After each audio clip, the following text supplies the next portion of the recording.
जयपुर स्थित Nahargarh biological park से एक संवेदनशील और चौंकाने वाली घटना ने एक बार फिर से सभी को सोचने पर मजबूर कर दिया कि क्या इंसानी दखल वन्यजीवों की स्वाभाविक जीवन प्रक्रिया को कुचल रही है।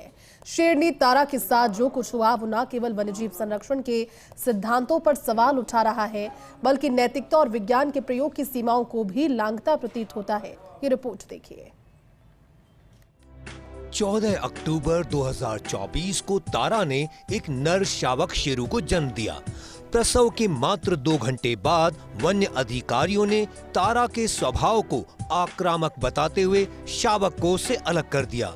शेरू को नियोनेटल यूनिट में रखा गया, जहां उसकी देखभाल की गई और एक सॉफ्ट डमी शेरनी रखकर उसे मां की उपस्थिति का एहसास कराया गया। यह प्रयोग एक और मां की भूमिका और शावक के बीच भावनात्मक संबंध की प्रासंगिकता को सिद्ध करता है, तो दूसरी ओर यहीं से एक गहरी त्रासदी की शुरुआत भी होती है।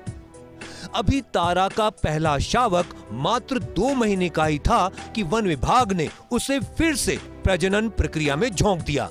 दिसंबर 2024 में यानी पहले प्रसव के 2 महीने बाद ही तारा की मेटिंग नर शेर शक्ति से करवा दी गई।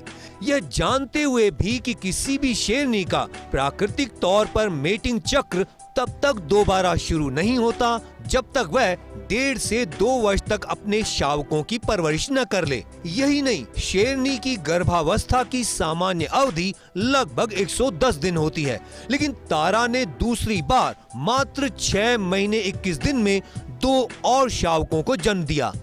दुर्भाग्य से दोनों नवजात शावक महज 7 दिन में ही दम तोड़ गए। आज दूसरे शावक का भी अंतिम संस्कार कर दिया गया। ये दोनों मौतें केवल शेरनी के मातृत्व सुख को ही नहीं छीन ले गईं, बल्कि वन विभाग की कार्यप्रणाली पर गंभीर सवाल भी खड़े कर गई। सबसे अहम प्रश्न यह है कि कौन से वैज्ञानिक आधार या पूर्व शोध को आधार बनाकर प्रसव के 2 महीने बाद ही तारा की मेटिंग करवाई गई। क्या विभाग ने किसी विशेषज्ञ पशु चिकित्सक या वन्य जीव जैव विज्ञानी की राय ली थी? क्या मां और पहले शावक के बीच संबंधों को जानबूझकर तोड़ा गया?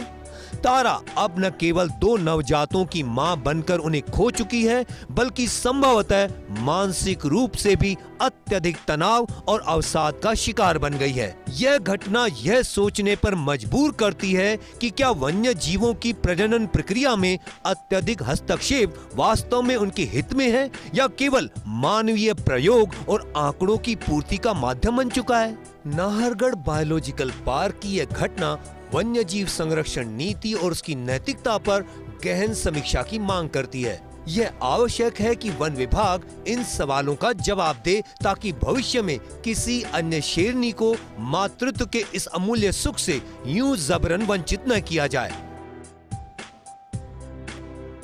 नाहरगढ़ बायोलॉजिकल पार्क में इन दिनों सब कुछ ठीक नहीं चल रहा।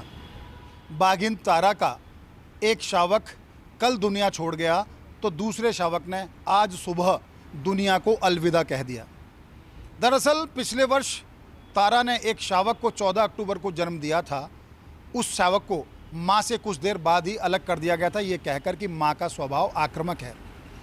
लेकिन तमाम वैज्ञानिक आधार, तमाम अनुभव के साथ साझा की गई बातें और जिस तरह की तकनीक सम्मत जो फार्मूला है उसके अनुसार तारा के साथ व्यवहार नहीं हुआ। तारा की 2 महीने बाद ही फिर से मैटिंग करा दी जाती है। 6 महीने 21 दिन बाद तारा दोबारा से शावकों को जन्म देती है और दोबारा वही कहानी कि तारा के शावकों को तारा से मात्र 5 घंटे में अलग कर दिया जाता है और नतीजा 7 दिन में ही दोनों शावक दुनिया छोड़ जाते हैं। बेहतर होगा नाहरगढ़ बायोलॉजिकल पार्क के अंदर एक बार फिर से योजनाबद्ध तरीके से काम शुरू हो ताकि बायोलॉजिकल पार्क की छवि को भी धक्का ना पहुंचे और वन्य जीवों की जिंदगी से भी खिलवाड़ न हो। कैमरा पर्सन साहिल के साथ Nirmal Tiwari, first India news, Jaipur.